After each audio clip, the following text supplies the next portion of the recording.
It'll still be busy, man. We still got boxing, you know. It don't like it's gonna slow down. We done danced around it long enough.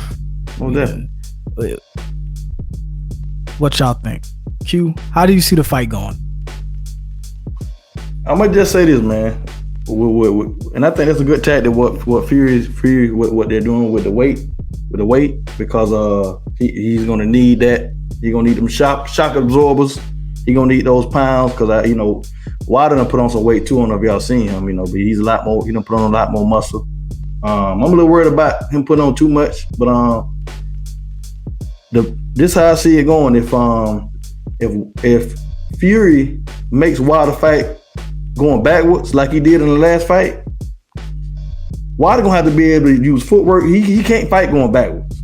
You know what I'm saying? He gonna have to be able to, he gonna have to be able to set up that punch and walk, walk into it.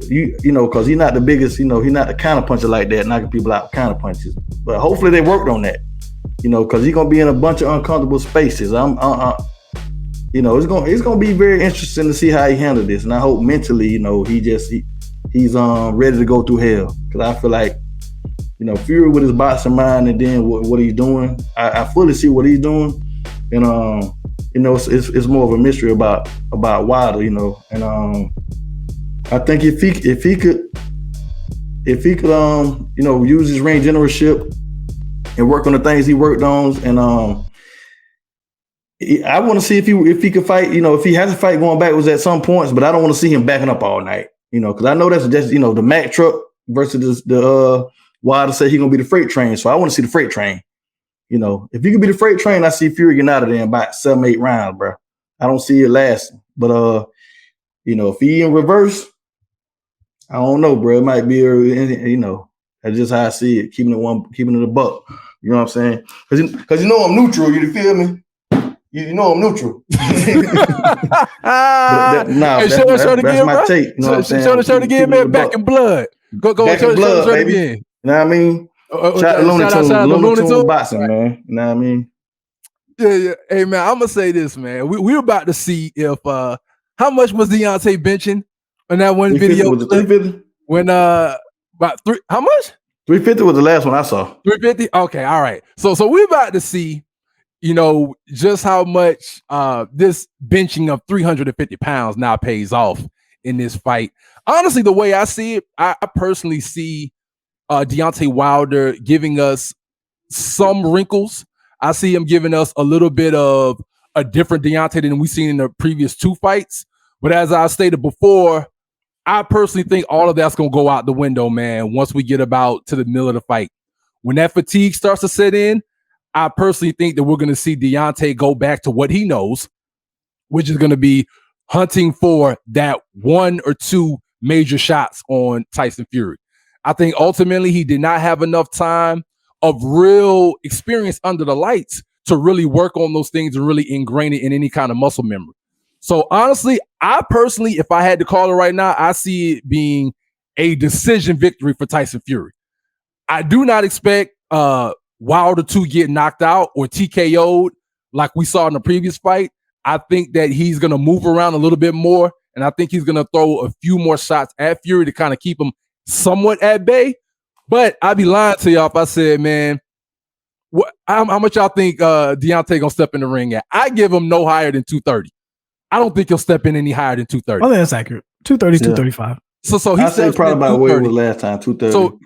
So he steps in 230. Tyson Fury steps in somewhere around 290.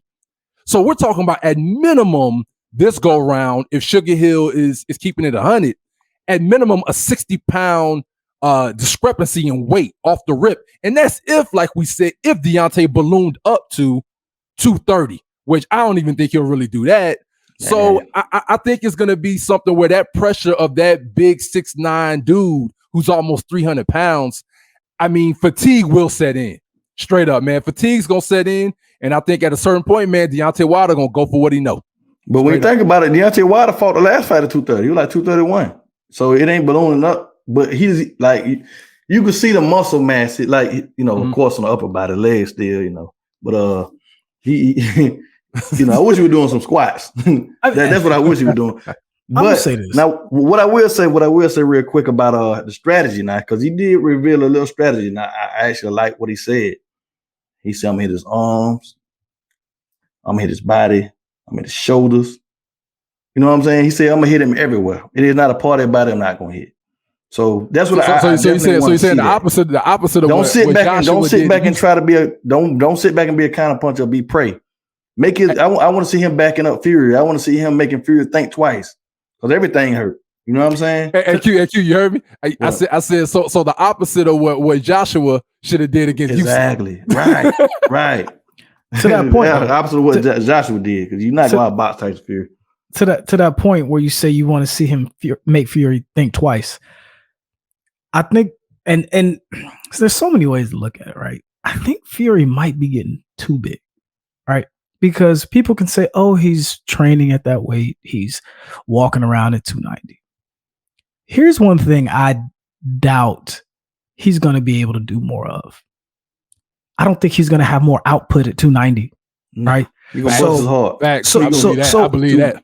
With that being said, I think one of the interesting points are going to be is it when he maybe potentially gets Deontay Wilder in a similar position, but maybe Deontay Wilder has learned how to deal with the distance a little bit more. And I think that's what we're going to see at the beginning of the fight. I think we're going to know in the first 2-3 rounds if we're going to see a repeat of last fight or this is a completely different fight. Because one of the major things, and Q, you were kind of alluding to this, it's not just Deontay Wilder backing up, right? It's him being able to control the distance, right? Last fight, the distance, that was all under Fury's control, right? How Fury was able to put him right where he wanted him, and Deontay Wilder couldn't really do anything on the inside. Like he noticed something that, because Fury fight better on him. He comfortable on the inside. Right. Wilder needs the distance. He set up that punch. So right. So Wilder's gonna have to learn he's going to have to even learn how to tie up well in those scenarios, or he's going to have to learn how to smother his punches to really make Tyson Fury not as effective. And in doing that, if you're going to be able to make Tyson Fury kind of think twice because he's not being as effective, and then it's requiring him to be, more output, it might make him a little bit more tired. And so if Deontay Wilder can do that, I will say what you said, Q, because I was thinking this, but you said it out loud and you hit the nail right on the head. If he's able to make Fury think twice, that means there's a chess match and Deontay Wilder has learned. So if Fury can't be as aggressive as a 290 pound, it works both ways. If he's going to be that aggressive, all that weight going backwards at 290 is going to be just as effective for Deontay Wilder's benefit as it would have been if Fury was marching forward at 290. But then, but who knows? I want to see in the early rounds because I think Fury's going to pressure him, especially coming in at 290. He's going to pressure him. If Deontay Wilder can't handle the close quarters fighting, they call it an MMA dirty box, but but that close quarters boxing to where he can't pivot or uppercut or smother or tie up well, I think it's going to be a repeat of the second fight. But that's the thing. What has Wilder been working on? Has he been able to control what he can do as far as the distance? And when the distance is closed, does he know how to operate? And to your point, J-Box, it's funny because I also agree. If Wilder can weather the storm, then it could be anybody's fight when we get to the championship rounds. And here's why I say that. In the first fight, when Wilder was able to lay him down, most people would say that was the fight that Tyson Fury chose to box and not really push the pace and really try to be that physical. And even in that fight, when you could say that Fury really didn't try to push and pressure Deontay, we saw where ultimately Wilder in the end clipped him a couple of times as it was in the deep water.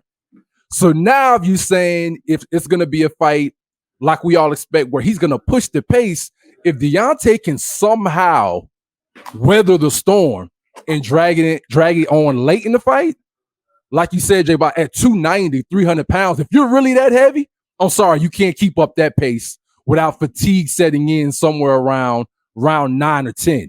Which at that point, I think would open things up for either fighter where it could be a toss-up if Deontay can get it that deep in the fight. And Fury already said that the fight won't go 12 rounds. So it's consistent with him gaining that weight. And I feel like he's going to come like a Mack truck and try to really, like break Deontay's will. You know what I'm saying? Put that weight on him, lean on him, do all the things, do his tricks and everything, And I feel like, you know, he said this a lot, even when Deontay had the headphones on and wasn't talking. He talked about mental weakness. You know what I'm saying? And so I feel like if he feel like he's mentally weak and he's not there, he's gonna try to press him. I'm pretty sure that's what he's gonna do. Cause you know, just because I believe what he say now as far as his game plan, because you know, he said what he was gonna do before the last fight. I'm like, you ain't finna run up on Wilder like that, bro. You know, before the last fight, he straight up walked, you know, ran up on him and you know, made Wilder back up. So that's the thing to see, man. Because he's not really thinking about conditioning. He's thinking about absorbing punches and being able to apply pressure and try to break Wilder's will, you know. And that's what we want to see, man. I want to see Wilder be ready to walk through hell, because it ain't gonna be easy. It ain't gonna be easy. Too big and too skilled at the same time, you know. And I know he's coming. So, you know, Wilder, make me proud, baby. Get out there and do what you got to do, man. I want to see this man. You feel me?